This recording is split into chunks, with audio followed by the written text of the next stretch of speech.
दोस्तों इसको ज़्यादा से ज़्यादा शेयर जरूर कीजिए। अब इसके बाद हम आते हैं एक देश की सबसे बड़ी गंभीर समस्या राष्ट्रीय अर्थव्यवस्था के ऊपर।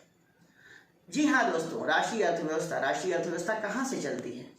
आपको पता है कि राष्ट्रीय अर्थव्यवस्था को चलाने में सबसे बड़ा रोल है अगर तो व्यापारियों का है। व्यापारी ही राष्ट्र को चलाता है, ये सत्य है, क्योंकि राष्ट्र में जितने भी खर्चे होते हैं उनका टैक्स व्यापारी के द्वारा ही चुकाया जाता है और देश केंद्र अपने पूरे समस्त खर्चों को व्यापारी के टैक्स के माध्यम से ही निर्धारण करता है। लेकिन क्या व्यापारी टैक्स देना चाहता है? क्या व्यापारी टैक्स की चोरी करता है? या उसको टैक्स की चोरी से बचाने के लिए सरकार क्या क्या उपक्रम अपनाती है? आपने कभी सोचा? जी हाँ, व्यापारी टैक्स की चोरी करता है। व्यापारी क्यों ना करे, ये भी है। दो क्वेश्चन है। मैंने फिर से आपसे कहा कि जो दे खुशी से लो उसी से। अगर एक ऐसा प्रोग्राम तैयार हो जाए जब व्यापारी अपने मन से टैक्स दे, देखिए देश की अर्थव्यवस्था कब समझेगी, देश की अर्थव्यवस्था 4 गुनी कब बढ़ेगी? जब व्यापारी अपने मन से टैक्स दे। सरकार कहे कि मुझे टैक्स नहीं चाहिए, लेकिन व्यापारी कहे कि मुझे टैक्स देना है। ये उसी तरह से आप समझ लो कि जैसे मान लीजिए कि आपका एक्सीडेंट हो जाता है। आपका एक्सीडेंट हो जाता है तो ये बताइए कि हॉस्पिटल वाले आपके पास आते हैं कि आप हॉस्पिटल जाते हो? आप हॉस्पिटल जाते हो, लेकिन वहाँ पे आप क्या करते हो? पैसा भी लगाते हो, सुई भी ठुकवाते हो और खुश होके भी वापस आते हो कि नहीं आते हो? इसी तरह से आप समझिए कि अगर डॉक्टर मना कर देता है कि नहीं भैया मैं तो नहीं करने वाला इलाज, आप अपने पेशेंट को वापस ले जाइए, तो आप क्या करते हो? आप कहते हो डॉक्टर से नहीं, पैसे ज़्यादा ले लीजिए। आप पैसे ज़्यादा देते हो किस लिए? सुई ठुकवाने के लिए। सुई भी ठुकवाते हो, पैसा भी ज़्यादा देते हो, कष्ट भी सहते हो और खुश भी होते हो।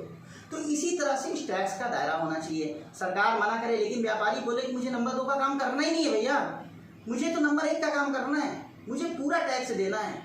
कैसे देना है? इसके लिए केंद्र सरकार को आगे बढ़ना पड़ेगा।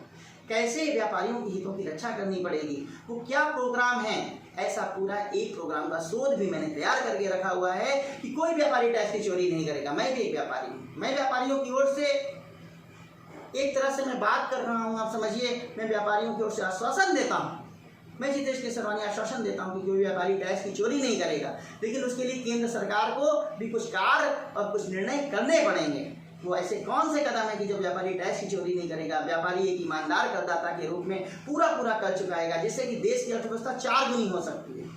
इसके लिए मैंने एक प्रोग्राम तैयार किया हुआ है। लेकिन इस प्रोग्राम को मैं आप लोगों को बता दूं, इस प्रोग्राम को मैंने सिर्फ माननीय प्रधानमंत्री नरेंद्र मोदी जी के लिए तैयार किया हुआ है। अगर मैं बताऊंगा तो सिर्फ उन्हीं को बताऊंगा बैठ के, और किसी को नहीं बताने वाला, क्योंकि मैं ये भी जानना चाहता हूं साथ में कि अगर एक आम जनता अगर इतने कॉन्फिडेंस के साथ अगर अपनी बात को रख रही है कि वो देश से टैक्स की चोरी को हटा सकता है, तो क्या हमारे माननीय प्रधानमंत्री जी के पास इतना समय है या नहीं कि वो 30 मिनट उसको दे सकें, उसकी बातों को सुन सकें, उसको समझ सकें? मैं जानना चाहता हूं इस बात को। और बीच में मैं इसलिए भी किसी को नहीं बताना चाहता कि मुझे भी एक आश्वासन रहे कि मैंने डायरेक्ट प्राइम मिनिस्टर से इस बात को रखा है और उन्होंने बीच में हल निकाला या नहीं निकाला, मुझे भी उतनी आत्मसंतुष्टि होगी। मुझे भी आत्मसंतुष्टि होगी कि उस पर कार्यक्रम हुआ या नहीं हुआ।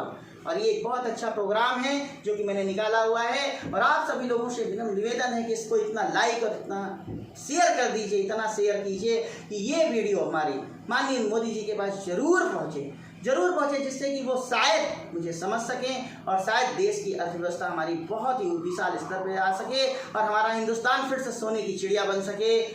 धन्यवाद। और लेकिन उसके बाद आप सभी लोग इस बात को जरूर याद रखिएगा कि 15 अगस्त 2020 होने वाला है कुछ विशेष, क्योंकि उस दिन मैं आपको बताने वाला हूं ऐसी 3 बात जो न सिर्फ करेंगी आपका आंतरिक विकास, बल्कि मिल जाएगा आपको उस दिन के बाद से सारी समस्याओं से निजात। और बताऊंगा साथ में 2 ऐसी धमाकेदार बात जिससे भारत ही नहीं बल्कि बदल जाएगा पूरे विश्व का इतिहास। जय हिंद, जय भारत।